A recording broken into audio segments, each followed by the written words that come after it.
Summer vacation camp 2023 നമ്മളിത് തുടങ്ങുമ്പോൾ 2 ആളുകൾ ചേർന്ന് തുടങ്ങിയ ഒരു പ്രോഗ്രാമാണ്.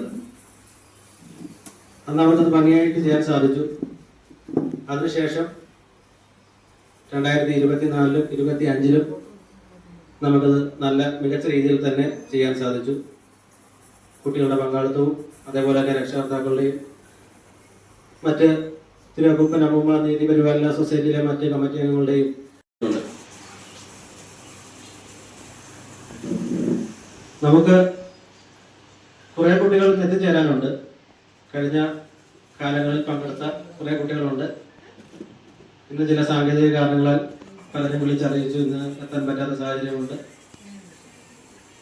നമ്മളത് ഞായറാഴ്ച നടത്താനിരുന്ന കൂടുതൽ അറിവുകൾ നേടാൻ നമുക്ക് ഇത്തരം സാഹചര്യങ്ങൾ പറ്റുമെങ്കിൽ പോലും അവരെ അറിവുകളല്ല നേടുന്നത്, പകരം തനിക്ക് ഒരിക്കലും ജീവിതത്തിൽ നന്മ ലഭിക്കാൻ ഉതകാത്ത എന്തെങ്കിലും കാര്യങ്ങളിൽ അവർ വ്യാപൃതമായി അത്തരത്തിലുള്ള അവരുടെ ജീവിതം വീണ്ടും നശിപ്പിച്ചു കളയുന്ന ഒരു പ്രവണതയാണ് ഇന്ന് കണ്ടുകൊണ്ടിരിക്കുന്നത്. നമ്മൾ എല്ലാ മേഖലയിലും കൊച്ചുകുട്ടികൾ, പ്രത്യേകിച്ച് ഇവരെ പോലുള്ള കൗമാരക്കാരെന്ന് പറയുന്നത് അവര് ഒരു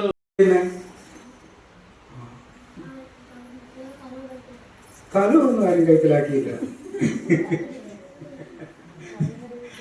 അതൊക്കെ പത്രമൊക്കെ വായിക്കണം എല്ലാവരും രാവിലെ. യുദ്ധം ചെയ്യുന്നത് എന്തിനു വേണ്ടിയിട്ടാണെന്ന് വെച്ചാല് ഇറാൻ അണുബോംബുണ്ടാക്കും, അത് അമേരിക്കക്ക് ഭീഷണിയാകും. അതുകൊണ്ട് ഇറാൻ അണുബോംബുണ്ടാക്കി വെച്ച് ഒരിക്കലും അമേരിക്കക്ക് ഭീഷണിയാകരുത് എന്ന് പറഞ്ഞുകൊണ്ടാണ് ഇറാനെതിരെ യുദ്ധം ചെയ്യുന്നത്. പക്ഷെ 100 അണുബോംബുണ്ട്, അത് പ്രശ്നം. പക്ഷെ നീ ഉണ്ടാക്കരുത്, ഉണ്ടാക്കിയാൽ നീ എനിക്ക് ഭീഷണിയാണ്, എനിക്ക് ആർക്കും ഭീഷണിയാകാം എന്നുള്ളൊരു നിലപാടാണ് അമേരിക്ക സ്വീകരിക്കുന്നത്. അതെന്താ അമേരിക്ക അങ്ങനെ സ്വീകരിക്കാൻ കാര്യം എന്താണ്? അമേരിക്കയ്ക്ക് ലോക പോലീസ് അല്ലെങ്കിൽ ലോകത്തിന്റെ തലപ്പത്ത് എപ്പോഴും കൺട്രോൾ ചെയ്യുന്ന ശക്തി അവനായിരിക്കണം എന്നുള്ളൊരു നിർബന്ധം ഉള്ളതുകൊണ്ടാണ് അമേരിക്ക ഈ ബോംബൊക്കെ ഉണ്ടാക്കി വെച്ചിട്ട് ബാക്കിയുള്ളവരുടെ നിങ്ങൾ എണ്ണം വാങ്ങിക്കരുത്, നിങ്ങൾ അല്ലെങ്കിൽ ബോംബ് ഉണ്ടാക്കരുത്, ഞാൻ മാത്രമായിരിക്കണം, എന്റെ നിലനിൽപ്പാണ് എന്റെ പ്രശ്നം. ഇതിനെക്കുറിച്ച് വിശദമായിട്ട് ഇടുന്നതായിരിക്കും അടുത്ത ആഴ്ചത്തെ ക്ലാസ്സുകളെ കുറിച്ച്. പിന്നെ അടുത്ത ആഴ്ച തന്നെ നമുക്കെല്ലാം സിലബസുകൾ എല്ലാവർക്കും തയ്യാറാക്കി തരികയും ചെയ്യാം.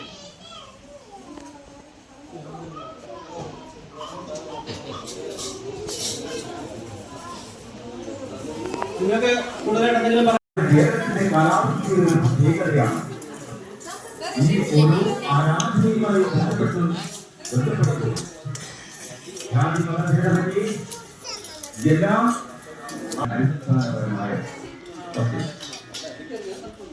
ആരാധനയിൽ വ്യത്യസ്തതയുണ്ടാവാം, ആരാധന സമുദായത്തിൽ വ്യത്യസ്തതയുണ്ടാവാം.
മണ്ണിൽ പതിച്ചു പോയി തോളിലമർ